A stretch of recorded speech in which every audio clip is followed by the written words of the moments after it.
যে ওই প্যানেলে অন্তত 70 জন ভিডিও আছে যারা সাদা খাতা জমা দিয়ে বা এরকম দুর্নীতিমূলক প্রক্রিয়ার মাধ্যমে নিয়োগ পেয়েছে। তার নাম, বাবার নাম, বাড়ির ঠিকানা, ফোন নাম্বার এগুলো কিন্তু থাকতো না, কিন্তু এই নতুন প্রেসিডেন্সির যেটা দিতে বলা হলো 7 দিন আগে, তাতে কিন্তু এই সবগুলো আছে। মানে তারা গিয়ে ওই সব প্রার্থীদের বাড়িতে যোগাযোগ করবেন, বাড়ির ঠিকানায় গিয়ে মোটা অঙ্কের টাকা নেবেন, নিয়ে তারা তাদেরকে নিয়োগ দেবেন, এবং এটাই ঘটেছে। এখন যিনি 13 পেলেন পিএসসির এই এতে, তার পক্ষে কখনোই 122 কাট অফ মার্কস যেখানে পিএসসি করেছে তিনি কিন্তু কোনোভাবেই ফাইনাল পরীক্ষায় বসতে পারেন না।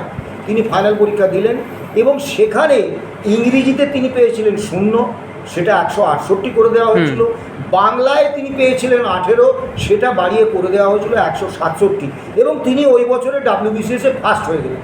ভাবুন, প্রিলিমিনারিতে 13 পাওয়া একটি ছেলে, ইংরেজিতে 0 পাওয়া একটি ছেলে, বাংলায় 18 পাওয়া একটি ছেলে অনেক যোগ্য প্রার্থীদের বঞ্চিত করে WBCS এক্সিকিউটিভ হলেন এবং প্রথম হয়ে গেলেন।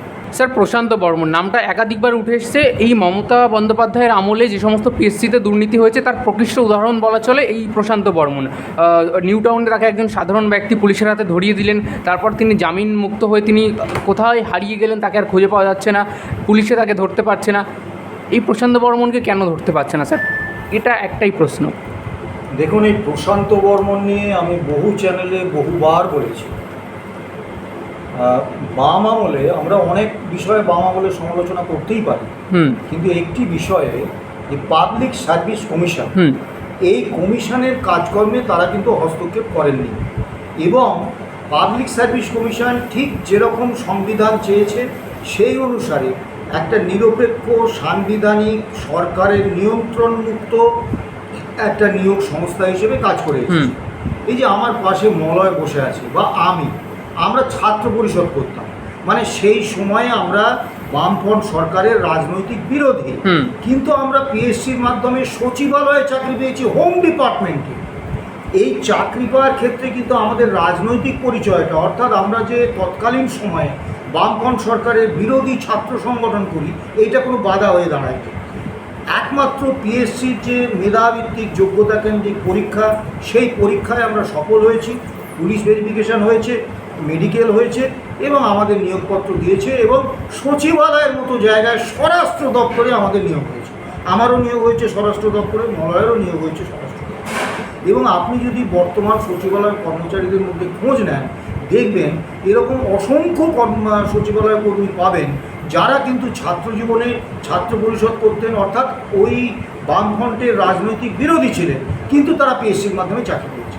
অর্থাৎ পিএসসিটাকে তারা কিন্তু সারা ভারতবর্ষে বা ইউপিএসসি কেন্দ্রীয় সরকারের ক্ষেত্রে যেরকম সরকারের নিয়ন্ত্রণমুক্ত একটা সাংবিধানিক সংস্থা হিসেবে সর্বোত্তমদের তীব্র প্রতিযোগিতামূলক পরীক্ষার মাধ্যমে নিয়োগ করে, এই বিষয়টা ছিল। কিন্তু 2011 সালে ক্ষমতায় আসার পরেই মমতা ব্যানার্জি যেটা করলেন, প্রথম বুদ্ধদেব ভট্টাচার্যের আমলে গ্রুপ ডি নিয়োগের একটা পরীক্ষা নেওয়া হয়েছিল, তার কিছু নিয়োগ হয়েছিল, বাকিদের নিয়োগটা বাকি ছিল। তা উনি সিদ্ধান্ত নিয়েছিলেন যে সর্বস্তরে পিএসসির মাধ্যমে নিয়োগ হবে। তার জন্য পিএসসির এক্সপ্যানশন করেছিলেন, তাতে স্টাফ বাড়িয়েছিলেন, অনুমোদিত পদ বাড়িয়েছিলেন, এবং সেই ইনফ্রাস্ট্রাকচার বাড়িয়ে, কর্মী সংখ্যা বাড়িয়ে, আধিকারিক সংখ্যা বাড়িয়ে, এবং 3টে আঞ্চলিক অফিস বাড়িয়েছিলেন। এই মূল অফিসটা যেটা মুদিয়ালিতে আছে এটা ছিল, তার সঙ্গে উত্তরবঙ্গে, দক্ষিণবঙ্গের একটি জায়গায় কিন্তু পিএসসির আঞ্চলিক অফিস তৈরি করেছেন। মমতা বন্দ্যোপাধ্যায় প্রথম এসে যেটা করলেন, যে পিএসসির ওই যে গ্রুপ ডি যাদেরকে বাকি ছিল নিয়োগে, বলেন আমি এদের নিয়োগ দেব না। এবং আমরা বারবার মুখ্যমন্ত্রীর কাছে এই বার্তা পৌঁছে দিয়েছি যে এরা তো পিএসসির মাধ্যমে এসেছে, একই প্যানেল, কিছু লোক নিয়োগ হয়েছে, কিছু হয়নি, এদের না দিলে তো এটা অন্যায় হবে। কিন্তু উনি শোনেননি, এবং তার জন্য 22টা মামলা হয়েছিল। সেই মামলায় মহামান্য কলকাতা হাইকোর্টের রায়ে তারা কিন্তু চাকরিতে জয়েন করেছিল। অর্থাৎ পিএসসির প্রতি তার কিন্তু একটা যে মানে কি বলবো, একটা বিরোধী মনোভাব বা একটা বিদ্বেষী মনোভাব, এটা প্রথম থেকেই ছিল। এবং পিএসসিতে তিনি ওই খাদ্যমন্ত্রী বা বালুর ভাইকে নিয়ে এলেন, তা তিনি একজন তৃণমূলের লোক, এবং পুরো তৃণমূল মানে পিএসসিটাকে একটা পার্টি অফিসে পরিণত করলেন। শুধুমাত্র যে করে তাই নয়, মানে গায়ের জোরে আমার রাজনৈতিক দলের লোক বসিয়ে দিলাম শুধু তাই নয়, পিএসসির যে 35টা রেগুলেশন ছিল, 34টা রেগুলেশন ছিল, সেই রেগুলেশনের সঙ্গে 35 নম্বর রেগুলেশন যোগ করে পিএসসিকে কার্যত অর্থ দপ্তরের একটা শাখায় পরিণত করে। আমরা বারবার বলে এসেছি যে যদি সরকারি কর্মী নিয়োগের দায়িত্বটা এমন কোনো এজেন্সির থাকে যেটা সরকারি এজেন্সি, অর্থাৎ সরকারের তার উপর নিয়ন্ত্রণ রয়েছে, তাহলে সরকারের বকলমে শাসক দল তার উপর নিয়ন্ত্রণ কায়েম করবে এবং শাসক দলের বকলমে সেই নিয়োগ প্রক্রিয়ায় অনিয়ম, বেআইনি নিয়োগ, স্বজন পোষণ এবং দুর্নীতিমূলক নিয়োগ হবে। এটা গত 15 বছরে একদম মানে জলের মতো স্পষ্ট হয়ে গেছে। তা কিন্তু WBCS পরীক্ষা যখন হলো ওই 2016 এবং তারপরে, তখন কিন্তু একটা ভয়ঙ্কর পরিস্থিতির সৃষ্টি হলো। কী সৃষ্টি হলো? যে আগে ছিলেন নুরুল হাসান, তিনি ছিলেন ওখানকার চেয়ারম্যান, তাকে বিভিন্ন মন্ত্রী তারা চাপ দিতে আরম্ভ করলো যে WBCS প্যানেলে তাদের পছন্দের কিছু লোক ঢুকিয়ে দিতে হবে। নুরুলবাবু ছিলেন একজন মানে সৎ, স্বচ্ছ এবং সাহসী অফিসার। তিনি বললেন না, WBCS নিয়োগ হবে একেবারে স্বচ্ছতার সঙ্গে, এখানে কোনো মন্ত্রীর সুপারিশ অনুসারে আমি নিয়োগ করব না। এবং তিনি চিফ সেক্রেটারিকে বিষয়টা জানলেন, স্বাভাবিকভাবে চিফ সেক্রেটারির মাধ্যমে মুখ্যমন্ত্রী মমতা বন্দ্যোপাধ্যায় বিষয়টা জানলেন। কিন্তু মজার ব্যাপার হলো তাকেই চেয়ারম্যান পদ থেকে সরিয়ে দেওয়া হয়। তারপরে কিন্তু দুর্নীতির একটা ব্যাপক ওখানে চলল এবং পিএসসি থেকে এই আমলে যা নিয়োগ হয়েছে প্রত্যেকটা নিয়োগের বিরুদ্ধে কিন্তু দুর্নীতি, স্বজন পোষণ, বেনিয়ম এবং বেআইনি নিয়োগের অভিযোগ রয়েছে। মমতা বন্দ্যোপাধ্যায় ভয়ঙ্কর অভিযোগ হচ্ছে WBCS।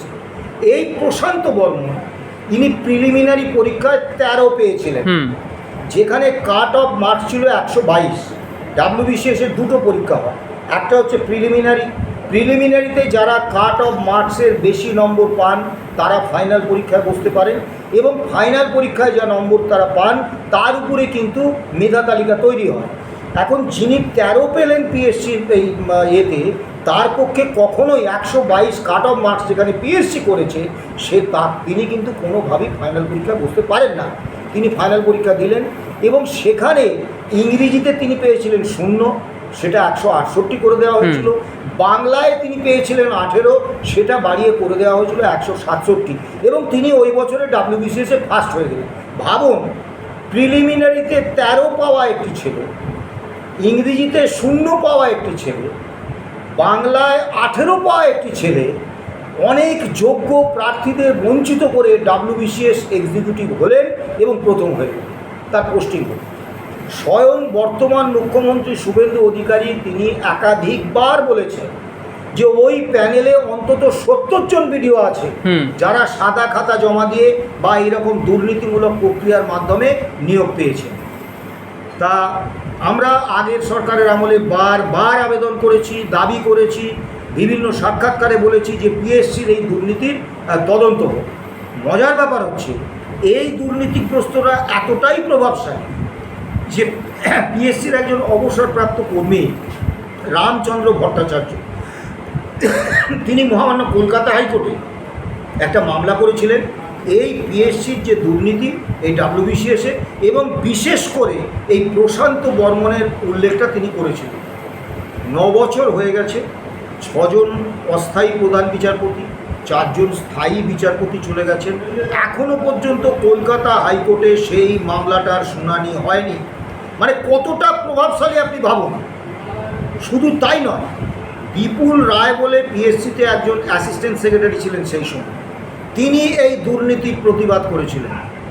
তিনি ক্যান্সার আক্রান্ত একজন মানুষ, কিন্তু তৃণমূল সরকার তার সেই শারীরিক অবস্থার কথাটাও বিবেচনা করেনি, তাকে ডিটেলমেন্টে গরু বাথানে তাকে ট্রান্সফার করে দিয়েছিল শুধু দুর্নীতির প্রতিবাদ করে।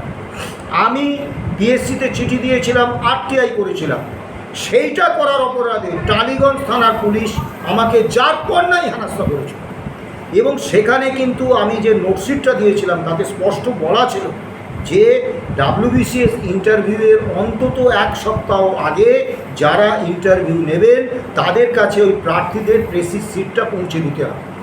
এখন আগে কি হতো, মামা বলে WBCS, audit and accounts, land and reform service, West Bengal police service ইত্যাদি যে স্টেট সার্ভিসের যে পরীক্ষাগুলো পিএসসি নিত, সেই পরীক্ষার যখন ইন্টারভিউ হতো, ইন্টারভিউ বোর্ডে যারা থাকতেন তাদের পিএদের কাছে ইন্টারভিউ শুরুর 8 ঘন্টা আগে ওই প্রেসিস দেওয়া হতো। কেন? বাম সরকার মনে করতেন যে আরও আগে যদি আমি প্রেসিস সিটটা দিয়ে দিই তাহলে ওই মেম্বাররা জেনে যাবেন তাদের নাম, ঠিকানা ইত্যাদি ইত্যাদি, তাদের সঙ্গে যোগাযোগ করে ওই ইন্টারভিউতে কোনো পক্ষপাত হতে পারে। এটা একদম যুক্তিযুক্ত কথা। তো এই 7 জন, আমি প্রশ্ন করেছিলাম একদম লিখিতভাবে যে কেন 7 দিন আগে, মানে 7 দিন আগে করার কারণ হচ্ছে যে তারা ওই প্রার্থীদের বাড়ি এবং এই প্রেসিস সিটটি কিন্তু আগে প্রার্থীর নাম, বাবার নাম, তার ঠিকানা, তার টেলিফোন নম্বর ইত্যাদি থাকতো না। শুধুমাত্র সে কত মার্কস পেয়েছে, তার এডুকেশন কোয়ালিফিকেশান কী, কোন পরীক্ষায় সে কত পেয়েছে, সে প্রিলিমিনারিতে কত পেয়েছে, ফাইনালে কত পেয়েছে, কোন সাবজেক্টে কত পেয়েছে, এইটা থাকতো। তার নাম, বাবার নাম, বাড়ির ঠিকানা, ফোন নাম্বার এগুলো কিন্তু থাকতো না। কিন্তু এই নতুন প্রেসিস সিট যেটা দিতে বলা হলো 7 দিন আগে, তাতে কিন্তু এই সবগুলো আছে। মানে তারা গিয়ে ওই সব প্রার্থীদের বাড়িতে যোগাযোগ করবেন, বাড়ির ঠিকানায় গিয়ে মোটা অঙ্কের টাকা নেবেন, নিয়ে তারা তাদেরকে নিয়োগ দেবে। এবং এটাই ঘটেছে। এবার বিপুল রায় চলে গেলেন এবং ওই তৃণমূল সরকারের সময়ই স্বপন কামিল্লা বলে একজন স্বর্ণ ব্যবসায়ীকে নৃশংসভাবে খুন করলেন। এবং খুন করলেন কেন? তার বাড়িতে নাকি সোনা চুরি হয়েছে। এখন একজন বিডিওর বাড়িতে যদি সোনা চুরি হয় তাহলে তিনি তো থানায় জানাবেন। এবং মজার ব্যাপার হচ্ছে এই সোনা চুরির ঘটনার পরে একজন মানুষকে তিনি প্রাণে মেরে দিলেন নৃশংসভাবে। তারপরে কিন্তু তিনি সংবাদ মাধ্যমে বলছেন যে আমার বাড়িতে কোনো সোনা চুরি হয়নি। এইখানেই রহস্যটা লুকিয়ে আছে। রহস্যটা কি? সোনার পরিমাণটা তাহলে এতটাই বেশি যে সেইটা যদি প্রকাশ্যে আসে, সোনার চোরাই চালানের সঙ্গে যে তিনি যুক্ত ছিলেন এইটা কিন্তু প্রকাশ হয়ে পড়বে। এই কারণেই সোনা চুরি হয়নি বললেন। স্বপন কামিল্লা মারা গেল নৃশংসভাবে। তার স্ত্রী, তার বাড়ির লোকজন আজও বিচারের জন্য কেঁদে কেঁদে মরছে। তৃণমূল সরকারের আমলে তাকে গ্রেপ্তার করা হয়নি, কিছুতেই তিনি গ্রেপ্তার হননি। সুপ্রিম কোর্টে তার জামিনের আবেদন খারিজ হয়ে গেছে, তারপরেও তিনি গ্রেপ্তার হননি। আজকে 2 মাস হয়ে গেল, 2 মাসের কিছুটা বেশি হয়ে গেল নতুন সরকার এসেছে। গত 1 জুন মাননীয় মুখ্যমন্ত্রীর সঙ্গে বৈঠকে আমি সুনির্দিষ্টভাবে এই পিএসসির তদন্ত, এই 70 জন ভিডিওকে চিহ্নিত করে তাদের চাকরি থেকে বরখাস্ত করা এবং এই প্রশান্ত বর্মনকে গ্রেপ্তার করার প্রসঙ্গটা আমি তুলেছিলাম। তারপরে আজকে 14ই জুলাই এখনও প্রশান্ত বর্মন গ্রেপ্তার নেই। আমার শুধু একটাই প্রশ্ন, প্রশান্ত বর্মন কতটা প্রভাবশালী যে এইরকম নৃশংস খুনের পরেও তাকে গ্রেপ্তার করা হয় না? তিনি কতটা প্রভাবশালী যে তিনি প্রিলিমিনারিতে 13 পেয়ে WBCS এক্সিকিউটিভে প্রথম হন এবং কলকাতা হাইকোর্টে 9 বছর ধরে তার বিরুদ্ধে মামলা পেন্ডিং থাকে। মহামান্য কলকাতা হাইকোর্ট শুনতে সময় পান না। আজকে আমাদের বুঝতে হবে যে প্রশান্ত বর্মনের তাহলে অ্যাকচুয়াল বিষয়টা কি।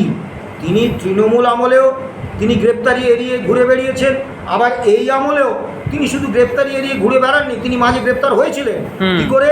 তিনি মদ খেয়ে গাড়ি চালাচ্ছিলেন এবং একজন পথচারীকে, একটা গাড়িকে তিনি ধাক্কা মেরেছেন। পুলিশ তাকে অ্যারেস্ট করেছিল, পুলিশ অ্যারেস্ট করে তাকে ধরে রেখেছিল এবং মাননীয় বিচারপতি নিম্ন আদালতে তার প্রভাবটা দেখুন।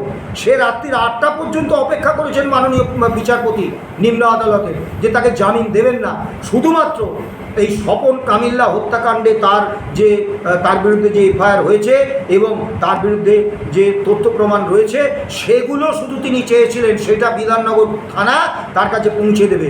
তা রাত 8টা পর্যন্ত বিধাননগর থানা পৌঁছিয়ে দেয়নি, যার ফলে ওই নিম্ন আদালতের বিচারক তাকে জামিন দিতে বাধ্য হন।